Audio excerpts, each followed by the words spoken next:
Misalnya Pak Denny, jika perusahaan ditemukan pelanggaran yang meliputi, yang pertama, karyawan PKWT harian tidak dibuatkan perjanjian tertulis. Karyawan PKWT harian dibayar di bawah upah minimum harian. Karyawan PKWT harian tidak diberikan THR sesuai perhitungan THR PKWT harian. Karyawan PKWT harian tidak mendapatkan bayaran lembur sesuai dengan ketentuan perundang-undangan. Apabila ingin melaporkan Dinas Tenaga Kerja, apakah bisa dilaporkan kepada pengawas? Sebab kalau dilaporkan bukan ke pengawas, malah jadi mediasi. Lah kan ini hak saja belum dipenuhi. Hak-haknya saya belum dipenuhi. Ya.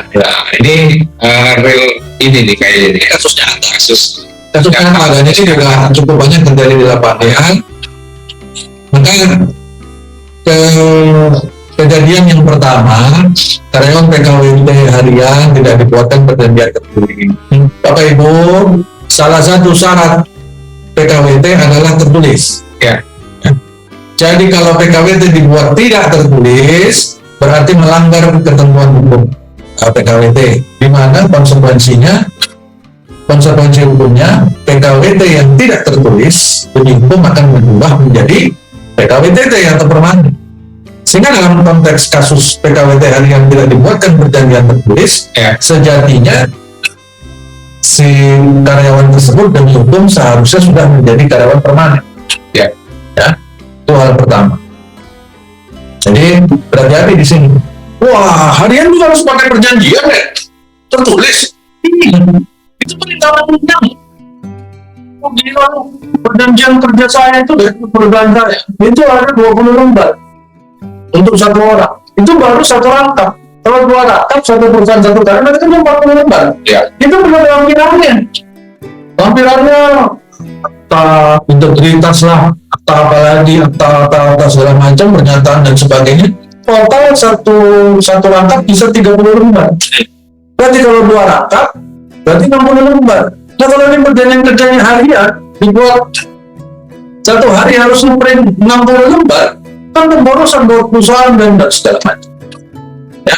Nah, manajemen atau HRD yang menyatakan bahwa atau berkaitan dengan kondisi ini menunjukkan bahwa HRD itu sebenarnya tidak mempelajari undang-undangnya. Karena kita nanti di ketentuan hukum sudah diatur. Si pembuat undang-undang itu sudah tahu bahwa perjanjian kerja itu banyak yang punya berlapis-lapis halaman. Ya. Maka untuk harian lepas sudah dibuat poin khusus untuk perjanjian kerjanya, diminta dibuat sederhana, 1 lembar pun tidak apa-apa. Bahkan di sana disebutkan daftar hadir yang ada menyebutkan tanda tangan kedua pihak, kemudian ada nilai upah, itu sudah cukup menjadi perjanjian kerja. Daftar hadir. Artinya sebenarnya sudah dimudahkan oleh undang-undang untuk membuat perjanjian tertulis. Sehingga alasan untuk pemborosan 60 lembar setiap hari satu orang itu sudah tidak bisa dipakai lagi. Jadi mereka sudah bisa tidak perlu harus berpuluh-puluh lembar tadi. 1 lembar itu sudah bisa, bahkan nggak perlu bikin lembaran baru. Lembar berjamaah, lembar daftar hadir yang dibuat setiap hari, daftar hadir kan pasti ada ya.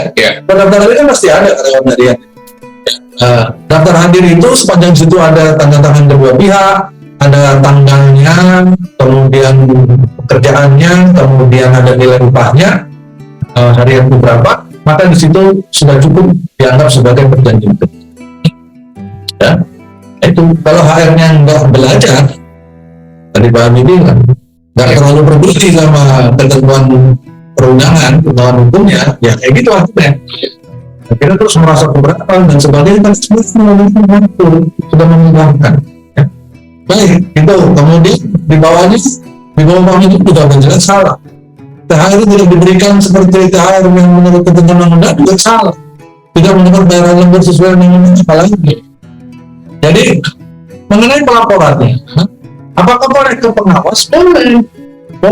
Biasanya yang melapor ke mediator, ke bagian perselisihan, memang benar itu diarahkan kepada mediasi.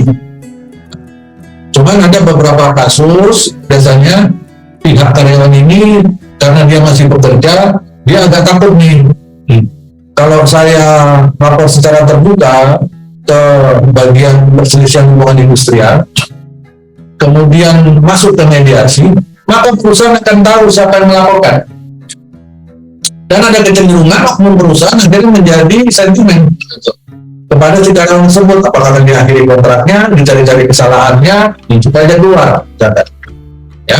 Nah, sehingga untuk mengantisipasi itu ada ada departemen pegawai pengawas ini, di mana si karyawan bisa melaporkan kepada pegawai pengawas.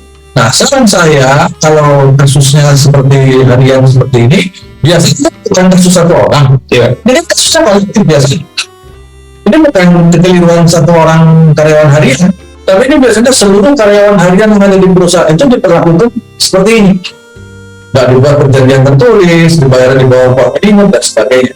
Nah, maka sebaiknya kolektif saja. Kalau sudah punya serikat, minta serikat yang memfasilitasi untuk, misalkan serikat yang memperjuangkan tanpa menyebutkan daftar nama kepada manajemen, ataupun kalau ke mediasi maka serikatlah yang maju, ya. Atau serikatnya datang ke pegawai pengawas, atau karyawannya berkelompok langsung datang ke pegawai pengawas dan sampaikan kepada pegawai pengawas bahwa mereka minta dilindungi identitasnya. Nah, maka pegawai pengawas akan melindungi itu. Di pegawai pengawas kan punya kewenangan untuk langsung mendatangi ke perusahaan melakukan bidang apapun namanya, ya, pengawasan lapangan dan sebagainya, mendadak tanpa ada jadwal dan sebagainya, baik berdasarkan laporan maupun bukan berdasarkan laporan, ya. Dan mereka punya kewenangan juga untuk mengikuti identitas pelapor, ya. Dia datang untuk melakukan pemeriksaan untuk membuktikan bahwa apa yang memang dilakukan itu benar terjadi atau tidak, ya. Jadi boleh pengawas boleh apabila ada kekhawatiran terhadap aksi, kalau bahasa manajemen itu aksi retaliation, aksi balas dendam itu mungkin terjadi, maka silakan lapor ke pengawas. Cuman saran saya kalau kasus seperti ini kolektif kan, jadi jangan satu orang lapor, kasihan juga ke pengawasnya. Ya, pengawasnya itu dikit, ya.